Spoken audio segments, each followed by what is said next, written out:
Welcome to S6 TV Telugu news bulletin. ముందుగా headlines. దేశం గర్వపడేలా అమరావతి రూపుదిద్దుకోవడం ఖాయం. AP CM Chandrababu.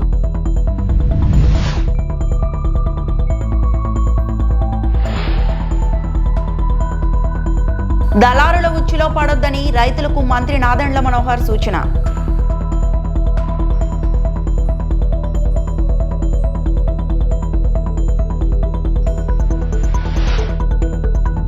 దేవతల రాజధాని, రైతుల త్యాగం అమరావతి. మంత్రి నారా లోకేష్.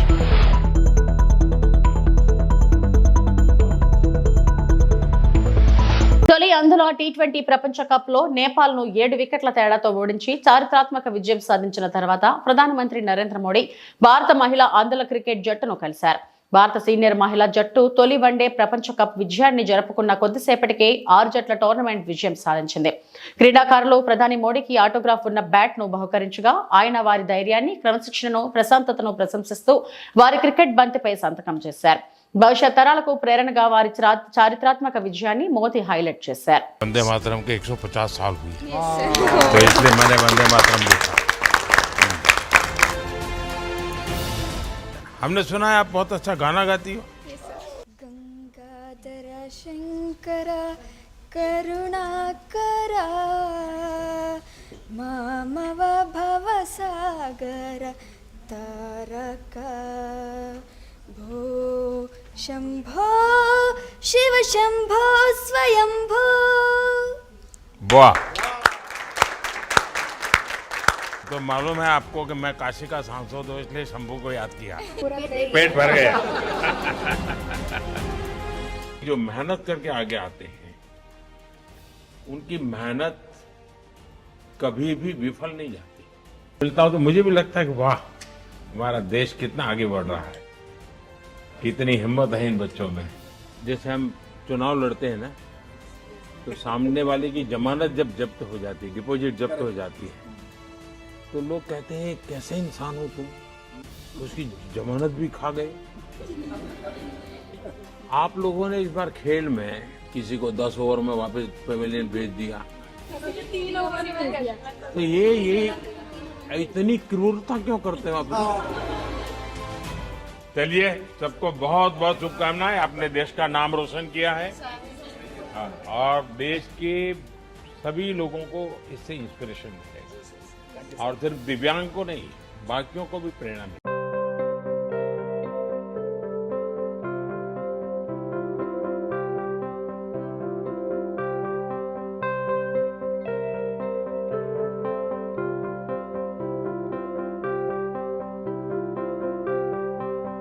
అమరావతిలో 25 బ్యాంకులు, ప్రభుత్వ రంగ సంస్థల ప్రధాన కార్యాలయాల నిర్మాణానికి కేంద్ర ఆర్థిక శాఖ మంత్రి నిర్మలా సీతారామన్ శంకుస్థాపన చేశారు. కార్యక్రమానికి ముఖ్యమంత్రి చంద్రబాబు, ఉప ముఖ్యమంత్రి పవన్ కళ్యాణ్, మంత్రులు లోకేష్, నారాయణ హాజరయ్యారు. రాజధాని స్పీడ్ యాక్సెస్ రహదారి పక్కన CRDA ప్రాజెక్ట్ కార్యాలయం వద్ద మొదటి బ్లాక్ లో ఈ కార్యక్రమం నిర్వహించారు. రాజధాని రైతులు, వ్యవసాయ కూలీలు, మహిళలు, స్థానికులు పాల్గొన్నారు. మీ అందరికీ నమస్కారాలు. I'm very happy today because a new capital is getting built.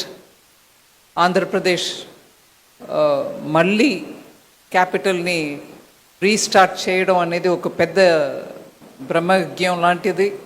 అది మొదలుపెట్టారు చీఫ్ మినిస్టర్ గారు, and prime minister also came to support it. ఒక డీటెయిల్డ్ ప్లాన్ తోటి ఒక కొత్త క్యాపిటల్ కట్టడం అనేది సామాన్యమైన పని కాదు. కానీ దానికి ఒక సైంటిఫికలీ కన్సల్టెంట్స్ తోటి ప్లాన్ చేసి మొదలుపెట్టిన ఈ అమరావతికి financial support, financial sector support ఉండాలనే ఆ దృష్టితోటి ఇవాళ 15 ఫైనాన్షియల్ ఇన్స్టిట్యూషన్స్ ఒకే దినం వచ్చి ఫౌండేషన్ స్టోన్ వేశారు.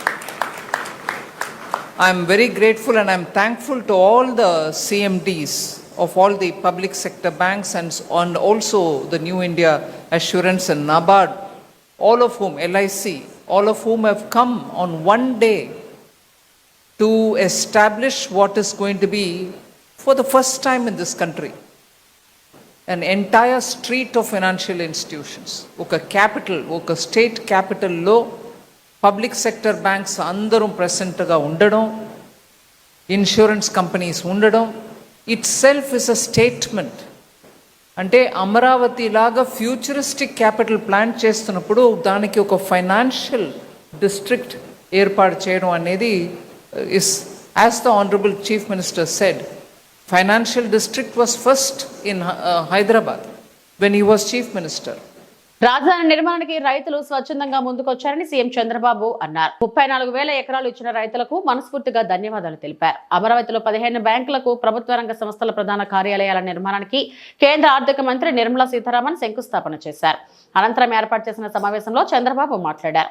ల్యాండ్ పూలింగ్ జరిగిన ఏకైక ప్రాంతం అమరావతి అని అన్నారు. ముందుకు పోవాలని ఆలోచించినప్పుడు నాకు అండగా వచ్చి మీరు రాజధాని కట్టాలనుకుంటున్నారు, మేము సహకరిస్తామని మొట్టమొదటిసారిగా వచ్చి చెప్పింది అమరావతి రైతులని చెప్పి మరొకసారి విజ్ఞప్తి చేస్తున్నారు. ఒక స్ఫూర్తిదాయకమైన నిర్ణయం.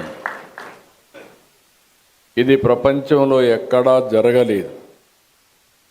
ఇంత స్ఫూర్తితో దగ్గర 29,000 మంది రైతులు 34,000 ఎకరాల భూమి స్వచ్ఛందంగా ముందుకొచ్చి ల్యాండ్ పూలింగ్లో మేము ఇస్తామని ఆ రోజు వాళ్ళు అనౌన్స్ చేసినప్పుడు, ఈ రోజుటికి కానీ ఇంకా భవిష్యత్తులో కూడా జరుగుతుందో నాకు తెలియదు కానీ ప్రపంచంలోనే స్ఫూర్తిదాయకమైనటువంటి ల్యాండ్ పూలింగ్ జరిగిన ఏకైక ప్రాంతం అమరావతి అని చెప్పి కూడా నేను మీకు తెలియజేస్తున్నా.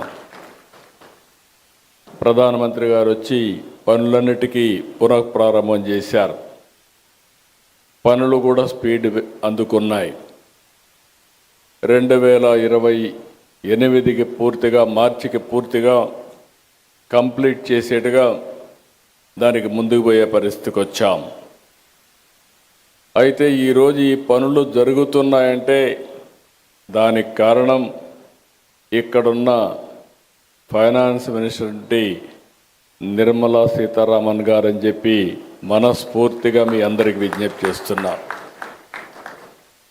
ఒక ఇంపాసిబుల్ థింగ్ ప్రారంభించాం. పనులు స్పీడప్ చేసే సమయంలో గవర్నమెంట్ పోయింది. 5 ఏళ్ళు విధ్వంసం జరిగింది. మళ్ళీ ఈ గవర్నమెంట్ వచ్చిన తర్వాత మొట్టమొదటిసారిగా ఒక మాటలో చెప్పాలంటే మాకంటే స్పీడ్గా 15,000 కోట్ల రూపాయలు అమరావతికి డబ్బులు ఇవ్వడమే కాకుండా పన్నులు ప్రారంభించమని భరోసా ఇచ్చిన వ్యక్తి నిర్మలా సీతారామన్ గారు అని చెప్పి నేను మీకు తెలియజేస్తున్నా. అక్కడి నుంచి ఈరోజు మీరు చూస్తే 15 బ్యాంకులు, వివిధ బీమా సంస్థలు 1,334 కోట్లతో ఈరోజు ఇక్కడ ఫౌండేషన్లు వేసుకున్నాం. I'm requesting all bankers, nowhere in the country there is a financial city. Amaravati అభివృద్ధి దిశగా మరో కీలక అడుగు పడింది. రాజధాని నిర్మాణ వేగాన్ని మరింత పెంచేందుకు అమరావతిలో బ్యాంకుల నిర్మాణానికి శంకుస్థాపన కార్యక్రమాన్ని నిర్వహించడం మా ప్రభుత్వానికి గర్వకారణమని ఎంపీ డాక్టర్ చంద్రశేఖర్ పెమ్మసాని అన్నారు. ప్రజల అవసరాలను దృష్టిలో ఉంచుకొని పారదర్శక పాలన, సమర్థవంతమైన ఆర్థిక సేవలు అందించే విధంగా ఈ బ్యాంకుల నిర్మాణం ఎంతో కీలక పాత్ర పోషించింది. అమరావతి భవిష్యత్ తరం కోసం రూపుదిద్దుకుంటున్న ప్రపంచ స్థాయి రాజధాని ప్రతిరోజు ఒక కొత్త పురోగతితో ముందుకు సాగుతుంది. ఈ కార్యక్రమం ద్వారా ఆర్థిక రంగానికి, పెట్టుబడుల పెరుగుదలకు, ప్రజా సేవలకు అమరావతి మరింత బలోపేతమవుతుంది. అభివృద్ధి పట్ల మా కట్టుబాటు ఇదే విధంగా కొనసాగుతుంది. అదేవిధంగా ఈరోజు అమరావతి గురించి మాట్లాడాల్సి వస్తే ఈ ల్యాండ్ పూలింగ్ కాన్సెప్ట్ అనేది ప్రపంచంలో 4 దేశాలు చేసినాయి. 1 జర్మనీ, 2 జపాన్, 3 సౌత్ కొరియా. ఇవి కూడా మ్యాక్సిమం చేసిన ల్యాండ్ పూలింగ్ 2,000 ఎకరాల లోపు. రెండోది ల్యాండ్ పూలింగ్ చేసినప్పుడు ఆ ప్రాంతంలో ఉన్న వ్యక్తులందరినీ కూడా డిస్ప్లేస్ చేసి వేరే ప్రాంతానికి తీసుకువెళ్ళి ల్యాండ్ పూలింగ్ చేశారు. ప్రపంచ చరిత్రలో 34,000 ఎకరాలు ఉన్న గ్రామాల్లో ఒక్క వ్యక్తిని కూడా డిస్ప్లే చేయకుండా ఫాస్టెస్ట్గా 60 రోజుల లోపు ల్యాండ్ పూలింగ్ చేసి దేశానికే కాదు ప్రపంచానికి ఆదర్శంగా నిలిచారు. అంటే దానికి కారణం మా గౌరవ ముఖ్యమంత్రి నారా చంద్రబాబు నాయుడు గారికి ఉండే బ్రాండ్ నమ్మకం, అదేవిధంగా మా అమరావతి ప్రాంత ప్రజల మంచితనం, త్యాగం అని మీ అందరికీ నేను తెలియజేసుకుంటా ఉన్నా. ఇచ్చిన ప్రతి ఎకరాలో 98% ఈ రోజున ప్లాట్లన్నీ చేసి వాళ్ళందరికీ ఇచ్చారు. కేవలం 2% అంటే 700 ఎకరాలు మాత్రమే ఈరోజు ఇంకా మిగిలి ఉన్నాయి. ఇవి కూడా వచ్చే 3-4 నెలల్లో ఇచ్చి ఈ ప్రాంతంలో ఉన్నటువంటి అన్ని సమస్యలు, ఎసైన్ ల్యాండ్స్, లంక భూములు, జరీబ్ భూములు, గ్రామ కంటాలు, టీడీఆర్ బాండ్లు, ఏ అయితే సమస్యలు ఉన్నాయో ప్రతి సమస్యని ఒక్కొక్క ఐటెంగా తీసుకొని వచ్చే 2-3 నెలల్లో పూర్తి చేసి ఈ ప్రాంతాన్ని, అమరావతి అంటే కృష్ణానది ఒడ్డున 3000 సంవత్సరాల నాగరికతకు నిలయంగా నిలిచినటువంటి స్థలం ఈ అమరావతి. శాతవాహనుల సామ్రాజ్యం సాక్షి అమరావతి. బౌద్ధ స్తూపాలతో బాసిల్లినటువంటి భూమి ఈ అమరావతి. ఇక్కడి శిల్పాలు, శాసనాలు, స్తూపాలు శాంతి, జ్ఞానం, ఆనందం అనే భారతీయ సందేశాన్ని యుగాల పాటు మోసుకొచ్చినటువంటి భూమి ఈ అమరావతి. ఇలాంటి అమరావతిని భారతదేశంలోని అత్యంత ఆధునిక ప్రణాళికబద్ధమైన రాజధానిగా అవతరించే విధంగా ఒక మహా సంకల్పానికి ఇది చిహ్నంగా ఉండబోతా ఉంది. విస్తృత రహదారులు, పచ్చని ప్రదేశాలు, ప్రపంచ స్థాయి ప్రభుత్వ సంస్థలుతో ఈ అమరావతిని ఒక గొప్ప నగరంగా నిలబెట్టబోతా ఉన్నాయి. అమరావతి అంటే ఆంధ్రుల ఆత్మవిశ్వాసం, అమరావతి అంటే ఆంధ్ర ప్రజల కళ, అమరావతి అంటే భవిష్యత్తు తరాలకు ఎన్డీఏ కూటమి ఇచ్చేటువంటి ఒక వాగ్దానం అని తెలియజేసుకుంటూ, ఈ వాగ్దానానికి మూల స్తంభాలుగా నిలబడుతున్నటువంటి మా deputy chief minister Pawan Kalyan గారికి, అదేవిధంగా నారా లోకేష్ గారికి, అధికారులకు, నారాయణ గారికి, అందరికీ కూడా మరొక్కసారి మనస్ఫూర్తిగా ధన్యవాదాలు తెలుపుకుంటూ, ఆఖరిగా ఇలాంటి మంచి అవకాశాన్ని నాకు కూడా అందించిన మా గౌరవ ముఖ్యమంత్రి గారికి, అదేవిధంగా మోదీ గారికి మనస్ఫూర్తిగా కృతజ్ఞతలు తెలుపుకుంటూ సెలవు తీసుకుంటున్నాను. జై హింద్. Thank you. దేవతల రాజధాని, రైతుల త్యాగం అమరావతి అని మంత్రి నారా లోకేష్ అన్నారు. అమరావతిలో బ్యాంకుల కార్యాలయాల నిర్మాణాలకు శుక్రవారం కేంద్ర ఆర్థిక శాఖ మంత్రి నిర్మలా సీతారామన్ శంకుస్థాపన చేశారు. అనంతరం మంత్రి లోకేష్ మాట్లాడారు. గత వైకాపా ప్రభుత్వం విధ్వంసం చేయాలని చూసి 3 రాజధానులని చెప్పి ఒక్క ఇటుక కూడా వేయలేదు. ఒక్క వ్యక్తి నివాసానికి 700 కోట్లు పెట్టి విశాఖలో ప్యాలెస్ కట్టారు. ఎన్ని ఇబ్బందులు పెట్టినా జై అమరావతి నినాదంతో ముందుకెళ్లాం. ఒకే రాష్ట్రం, ఒకే రాజధాని అని ఆనాడు పోరాటం చేశాం. జై అమరావతి అన్నందుకు రైతులపై కేసులు పెట్టారు. 1631 రోజులు అమరావతి ఉద్యమం నడిచింది. 270 మంది రైతులు ప్రాణాలు కోల్పోవడం చూశాం. సుమారుగా 3000 మంది రైతులపై ఆనాడు కేసులు పెట్టారని అన్నారు. అమరావతి దేవతల రాజధానిని దయాలుగా విధ్వంసం చేయాలని ఆనాడు చూశారు. 3 రాజధానులని 3 ముక్కలాటలాడి కనీసం ఒక్క ఇటుక కూడా అయిన పరిస్థితి మనందరం చూసాం. కానీ ఒక్క వ్యక్తి నివసించడానికి 700 కోట్ల రూపాయలు ఖర్చు పెట్టి విశాఖపట్నంలో ప్యాలెస్ కడతాం కూడా ఆంధ్ర రాష్ట్ర ప్రజలు చూశారు. ఎన్ని కుట్రలు చేసినా, ఎన్ని ఇబ్బందులు పెట్టినా జై అమరావతి అనే నినాదంతో మనందరం కలిసికట్టుగా ముందరికెళ్ళాం. మనందరం చూసాం. చిన్న పిల్లల దగ్గర నుంచి 80 సంవత్సరాల వృద్ధి వరకు మనందరం ఒకే నినాదం, ఒకే రాష్ట్రం, ఒకే రాజధాని, జై అమరావతి అని ఆనాడు పెద్ద ఎత్తున మనందరం పోరాడం. జై అమరావతి అన్నందుకు రైతులపైన కేసులు పెట్టారు. మహిళలను ఏకంగా పోలీసు బూటులతో ఆనాడు తంతం కూడా మనందరం చూసాం. 1631 రోజులు అమరావతి ఉద్యమం నడిచింది. 2000 మంది 270 మంది రైతులు వాళ్ళ ప్రాణాలు కోల్పోతాం కూడా చూసాం. సుమారుగా 3000 మంది రైతులపైన ఆనాడు కేసులు పెడతాం కూడా మనందరం చూస్తాం జరిగింది. కానీ ఆనాడే చెప్పాం, ఆపేసేదానికి అమరావతి ఎవరో ఇంట్లో స్విచ్ కాదు, ఇది పవర్ఫుల్ ప్రధానమంత్రి నరేంద్ర మోడీ గారు శంకుస్థాపన చేసిన అమరావతి అని. ముఖ్యమంత్రి గారు అడిగిన వెంటనే పెద్ద ఎత్తున రైతుల ముందరికి వచ్చి ఆనాడు 3 పంటలు పంటున్న భూముల్ని 5 కోట్ల ఆంధ్రుల కోసం రాజధాని ఏర్పాటు చేస్తాం కోసం మీరందరూ భూములు ఇస్తాం జరిగింది. అందుకే ఈరోజు కూటమి ప్రభుత్వం ఏర్పడిన తర్వాత, ప్రజాప్రభుత్వం ఏర్పడిన తర్వాత ఒకే రాష్ట్రం, ఒకే రాజధాని, అదే అమరావతి, కానీ అభివృద్ధి వికేంద్రీకరణ చేసి చూపిస్తామని హామీ ఇస్తాం జరిగింది. ఇప్పుడు గౌరవ మంత్రి తుఫాను మాటున ధాన్యాన్ని తక్కువ ధరకు కొనుగోలు చేస్తున్న దళారుల ఉచ్చులో రైతులు పడొద్దని మంత్రి నాదెండ్ల మనోహర్ సూచించారు. రైతులు పండించిన ప్రతి గింజ ప్రభుత్వం కొంటుందన్న ఆయన కడప జిల్లా పర్యటనలో జగన్ చేసిన విమర్శలను తిప్పికొట్టారు. కొనుగోలు కేంద్ర ప్రక్రియ 2022-23 ఖరీఫ్ మాసంలో ఆ రోజున్న వైఎస్ఆర్సీపీ ప్రభుత్వం ఈ రోజుకి కేవలం 3,33,175 మెట్రిక్ టన్నుల ధాన్యం సేకరించారు. 2023-24కి ఎలక్షన్స్ వస్తున్న సందర్భంలో కూడా కేవలం 2,40,635 మెట్రిక్ టన్నుల ధాన్యం సేకరించడం జరిగింది. మా కూటమి ప్రభుత్వం వచ్చిన తర్వాత 5,58,000 మెట్రిక్ టన్నుల ధాన్యం మేము ఈ రోజుకి గత సంవత్సరం మేము కొనుగోలు చేశాం. ఎంత గణనీయంగా ఈ సంవత్సరం పెరిగిందంటే 8,22,000 మెట్రిక్ టన్నుల ధాన్యం ఈ రోజుకి మేము సేకరించాం. 1,674 కోట్ల రూపాయలు రైతులకి బకాయిలు పెట్టి మీరు పారిపోయారే, మీరా రైతు పక్షాన మాట్లాడేది. 30వ తారీఖున 5 జిల్లాల్లో వైఎస్ఆర్ కడప, అన్నమయ్య, చిత్తూరు, తిరుపతి, అదే విధంగా నెల్లూరు వీటి వరకు వర్ష సూచనలు 30వ తారీఖు రాత్రికి కనపడుతున్నాయి. కృష్ణా జిల్లా, పశ్చిమ గోదావరి జిల్లా, అదే విధంగా బాపట్ల, గుంటూరు ఈ జిల్లాల్లో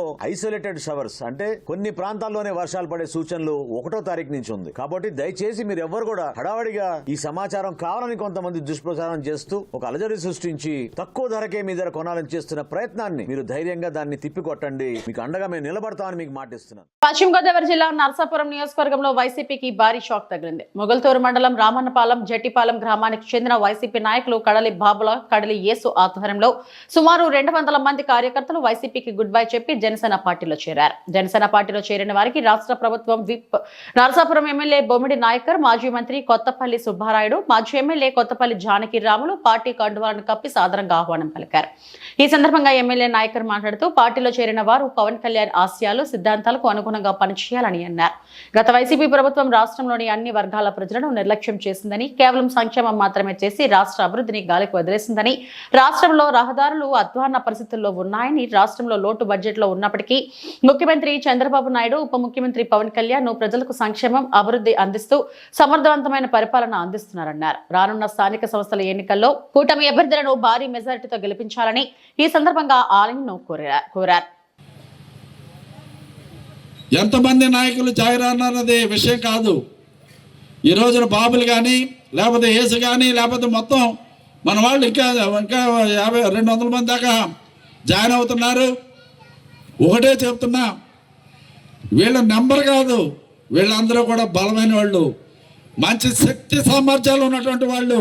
వీళ్ళందరూ కూడా ఎప్పుడూ కూడా ప్రజల్లో ఉండి ప్రజల యొక్క అవసరాలు, ప్రజల యొక్క సమస్యలు వాళ్ళ సమస్యలుగా భావించి పనిచేసేటువంటి నాయకులు వీళ్ళందరూ ఉన్నటువంటి విషయాన్ని ఈ సందర్భంగా నేను మీ అందరూ కూడా తెలియపరుస్తున్నా. ఆల్రెడీ బలంగా ఉన్నటువంటి మన నాయకత్వానికి మరింత సమర్థవంతమైన నాయకత్వం ఈ నాయకులు వీళ్ళు కేవలం ఒక మీ పంచాయతీల్లోనే కాదు, మన మొగల్తూరు మండలంలో వీళ్ళందరూ కూడా పట్టుంది, మన నర్సాపురం మండలంలో కూడా వీళ్ళందరూ కూడా గౌరవం ఉంది. ఆ విధంగా మన నియోజకవర్గ స్థాయిలో ఒక బలమైనటువంటి నాయకత్వం ఈ రోజున జనసేన పార్టీ నాయకులు గారు, అదేవిధంగా మేము రామరాజు గారు, అదేవిధంగా BJP party, Telugu Desam party, Janasena party, కూటమి పార్టీలో ఈ ప్రభుత్వంలో జాయిన్ అవ్వడం అనేది ఇది చాలా చక్కటి శుభపరిణామం. 2 రకాలుగా వారికి కూడా మంచి జరుగుతుంది, అదేవిధంగా మనకి మీ అందరికీ కూడా మంచి జరుగుతుంది అన్నటువంటి విషయాన్ని ఈ సందర్భంగా నేను మీ అందరికీ కూడా తెలియపరచుకుంటూ వాళ్ళని హార్టికల్చర్, అగ్రికల్చర్ డిపార్ట్మెంట్ నుంచి కొంత సబ్సిడీ రూపంలో కూడా మీకు ఏదైనా ఆ బీర బాధలు కట్టుకోవడానికి అక్కడ మీరు ఏదైతే పోల్స్ పెట్టుకోవడం కానీ లేకపోతే వైర్లకు కానీ అంటే వివిధ రకాలుగా ప్రభుత్వం నుంచి కూడా సబ్సిడీలు ఉన్నాయి. మీరు అన్నీ కూడా మీరు ఉపయోగించుకోవచ్చు తప్పనిసరిగా. అదేవిధంగా మహిళలకు, పెద్దలకు కూడా ఏంటంటే మీరు ఏదైనా హాస్పిటల్ విషయంలో చూసుకుంటే కనుక మీ దగ్గర బిల్స్ ఏమైనా ఉంటాయి కనుక ఆ బిల్స్ నాకు పంపిస్తే అది ముఖ్యమంత్రి సహాయ నిధి నుంచి కొంత అమౌంట్ మీకు వస్తుంది. నర్సంపేట మండలంలోని చంద్రాయపల్లి గ్రామానికి చెందిన బొమ్మిరి మహేష్ ములుగు జిల్లాలోని మల్లంపల్లిలో పంపులు రిపేర్ చేసి పనిచేస్తుండగా తాను చేసే పని ద్వారా వచ్చే డబ్బులు తన జల్సాలకు సరిపోక సులువైన మార్గంలో తక్కువ పెట్టుబడితో ఎక్కువ డబ్బులు సంపాదించాలని, ఎలాగైనా గంజాయి కొని దానిని బయట ఇతరులకు అమ్మాలని అనుకుని తన స్నేహితుడైన నల్లబెల్లి మండలంలోని ఎర్రచెరువు తాండ నివాసుడైన పాండ్యరాజు ఎండు గంజాయిని కొనుక్కొని నర్సంపేటకు తీసుకొచ్చి దాన్ని అమ్మే క్రమంలో ముత్తోజిపేట గ్రామ శివారుకు రాగా ఎస్ఐ రవికుమార్ మరియు సిబ్బందితో పెట్రోలింగ్ చేస్తుండగా వారిని చూసి భయంతో పారిపోయే ప్రయత్నం చేయగా పోలీసు వారు అతన్ని పట్టుకొని తనిఖీ చేయగా 1/2 కేజీ ఎండు గంజాయి, దాని విలువ సుమారు 25,000 రూపాయలు ఉండగా అతనిని ఎక్కడ నుండి తీసుకొస్తున్నావని ప్రశ్నించగా పైన తెలిపిన వ్యక్తి దగ్గర కొన్నానని తెలుపగా వెంటనే అతనిని తీసుకొని పైన తెలిపిన వ్యక్తి దగ్గరకు వెళ్లి తనిఖీ చేయగా అతని వద్ద కేజీ ఎండు గంజాయి దొరకడం జరిగింది. ఈరోజు మధ్యాహ్నం నర్సంపేట ఎస్ఐ రవికుమార్ మరియు స్వాతి ఇద్దరు ముత్తజిపేట అవుట్స్కర్ట్స్లో ముత్తజిపేట గ్రామ అవుట్స్కర్ట్స్లో వెహికల్ చెకింగ్ చేస్తుండగా బొమ్మర మహేష్ అనే వ్యక్తి వెహికల్పై వస్తుండగా అతన్ని అనుమానాస్పదంగా కనబడడంతో అతన్ని ఆపి చెక్ చేయగా అతని దగ్గర ఒక 1/2 కేజీ నిషేధిత గంజాయి ఉంది. అతన్ని విచారించగా అతను మూర్చగలపల్లి చెందిన పాడ్య రాజు దగ్గర కొనుక్కొస్తున్నట్టుగా చెప్పడంతో అతన్ని అదే ఎస్ఐ రవికుమార్ మరియు స్వాతి బృందం మూర్చగలపల్లి పాండ్యరాజు ఇంటి వద్దకు వెళ్ళి చెక్ చేయగా అతని దగ్గర కూడా పాండ్యరాజును అదుపులో తీసుకొని చెక్ చేయగా అతని దగ్గర కూడా ఒక 1 కేజీ గంజాయి దొరికింది. దాన్ని కూడా పంచనామా నిర్వహించి స్వాధీనపరుచుకుని ఇద్దరి నిందితులను ఈరోజు అరెస్ట్ చేసి ఎన్డీపీఎస్ సెక్షన్స్ కింద కేసు నమోదు చేసి రిమాండ్ తరలించడం జరిగింది. వాళ్ళ దగ్గర నుంచి సెల్ ఫోన్లు ప్లస్ బైక్ ప్లస్ ఒక 75,000 రూపీస్ విలువ గల 1.5 కేజీ గంజాయి స్వాధీనం చేసుకోవడం జరిగింది. ఈరోజు మధ్యాహ్నం నర్సంపేట ఎస్ఐ రవికుమార్ మరియు స్వాతి ఇద్దరు ముత్తజిపేట అవుట్స్కర్ట్స్లో ముత్తజిపేట గ్రామ అవుట్స్కర్ట్స్లో వెహికల్ చెకింగ్ చేస్తుండగా బొమ్మర మహేష్ అనే వ్యక్తి వెహికల్పై వస్తుండగా అతన్ని అనుమానాస్పదంగా కనబడడంతో అతన్ని ఆపి చెక్ చేయగా అతని దగ్గర ఒక 1/2 కేజీ నిషేధిత గంజాయి ఉంది. అతన్ని విచారించగా అతను మూర్చగలపల్లి చెందిన పాడ్య రాజు దగ్గర కొనుక్కొస్తున్నట్టుగా చెప్పడంతో అతన్ని అదే ఎస్ఐ రవికుమార్ మరియు స్వాతి బృందం మూర్చగలపల్లి పాండ్యరాజు ఇంటి వద్దకు వెళ్ళి చెక్ చేయగా అతని దగ్గర కూడా పాండ్యరాజును అదుపులో తీసుకొని చెక్ చేయగా అతని దగ్గర కూడా ఒక 1 కేజీ గంజాయి దొరికింది. దాన్ని కూడా పంచనామా నిర్వహించి స్వాధీనపరుచుకుని ఇద్దరి నిందితులను ఈరోజు అరెస్ట్ చేసి ఎన్డీపీఎస్ సెక్షన్స్ కింద కేసు నమోదు చేసి రిమాండ్ తరలించడం జరిగింది. వాళ్ళ దగ్గర నుంచి సెల్ ఫోన్లు ప్లస్ బైక్ ప్లస్ ఒక 75,000 రూపీస్ విలువ. ఇవి ఇప్పటివరకు నా బులెటిన్ అప్డేట్స్. నమస్తే.